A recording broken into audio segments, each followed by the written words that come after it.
Dr. John Duffy has been a great resource for years and years for us and others as well. His professional practice treats all sorts of emotional concerns. And I've said it a million times, Dr. Duffy. I'll say it again here. If we don't treat emotional conditions in the same serious way we treat cancer and heart disease and everything else, we're just missing a point. We sure are, Steve, and I think we're finally coming around to that. I think the taboo, even among the adults I'm working with, kids, they came along a few years ago. Mm-hmm. The adults I'm working with are starting to come along now. And so I feel like we're heading into a year where maybe we eliminate some of that taboo and more of us get the help we need. And again, when it comes to clinical depression, which I've had it for years. I've dealt with it for years.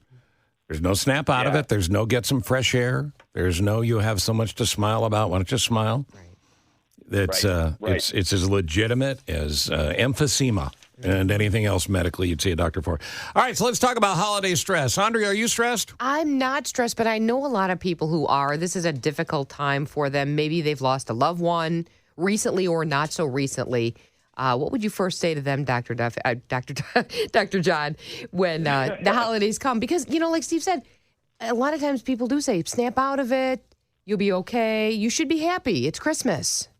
Yes. I mean, that's the mandate around the holidays, right? Is that this is a joyful time. Every commercial, everything on social media suggests everybody kind of is just going to be happy for the next month or so. When in fact, almost everybody has been through something over the course of the last year or so. And if you've lost somebody, this is going to be bittersweet at best. For some people, this is a really wretched time of year. If they're alone, if they're estranged from family. So I think we have to create for ourselves a pretty wide berth of expression with people and be prepared that people aren't always going to say everything's great, and that's got to be just as okay as somebody saying, this has been an amazing year for me. I feel fantastic.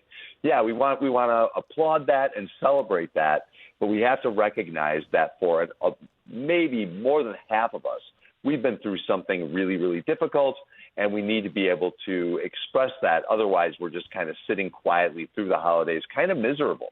There's, the cliche, and I believe there's some truth in all cliches, but otherwise they wouldn't get to be cliches. The cliche committee would never approve them. But there's usually a fire starter. Every family has one. Every family has somebody that everybody's a little nervous about because he or she is going to say the thing. Mm-hmm. In most families, it's not just one. But what do you do about that family member? Yeah, we all have that. Most of us have more than one. You are so right, Steve. And probably in the last several years, that's become even clearer, come into finer focus for a lot of families.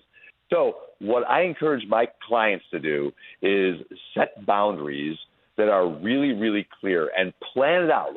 Think about your outs, changing the subject. Think about how you're going to handle this stuff ahead of time. So, if somebody brings up something that you just don't feel like is appropriate, like Thanksgiving table talk, or is going to make you anxious or upset, it is legitimate to say, hey, I can tell you're really passionate about this. Let's talk about this later. How about that Taylor Swift tour? Whatever shifting the focus is, be prepared to do it and be prepared to confront it pretty head on, but with a little bit of a plan, because without those boundaries, those fire starters will take over, and you might be in tears at the end of the night. And most of us have had at least one or two holidays in our adult lifetimes where that has happened. Mm-hmm. I remember one or two where it didn't. The host makes the rules, maybe. Could you do that? The host makes the rules. I mean, it's easy to say no religion, no politics talk, but you could also throw in no talk about grandma being a kleptomaniac or whatever your personal family is. For sure. I think the host gets to make the rules. And a couple of families I'm working with, not only does the host make the rules, but other family members can reach out ahead of time and say, hey, Uncle Tom is going to bring something up here that is not going to be positive, and I want to make sure that he stays quiet. Do you mind reaching out to him? Or, do you mind setting a tone with him? So that's good. Ask for help. I like that. Yeah, I like that. They're enforcing the rules, too. Yeah, and walking away, I think, is kind of literally and figuratively is probably the best way to deal with a topic that you don't really want to get involved in. 100%. Yeah. Instead of getting angry, right? Right. People are so reticent to walk away, and yet, when we get angry, now we're escalating something, and we're doing it. It's pretty public, right? And family is there. Maybe family we haven't seen for a year, so this becomes something kind of ugly. Whereas if you just excuse yourself for a couple of minutes and then come back to it, people tend to get the message. And if they don't, you can always come back to setting a boundary. But walking away, you're right, Andrea, that's one great way to bring your own temperature down. And you've got to make that self-care a priority at these things. Otherwise, you will just sit there and fume, and you might kind of explode and say something that you regret. Right. Something personal.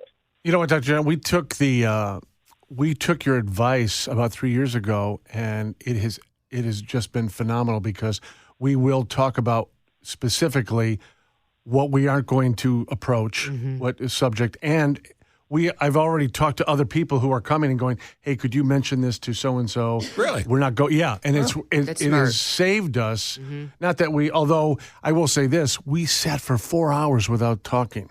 Oh, so it was very peaceful. That was the only Alone with weird part. Along with your casserole. Yeah. But it was good. It was great advice. What advice do you have for kids? I don't mean little kids necessarily. I mean, everybody should be cognizant of making sure the little kids are taken care of emotionally as well.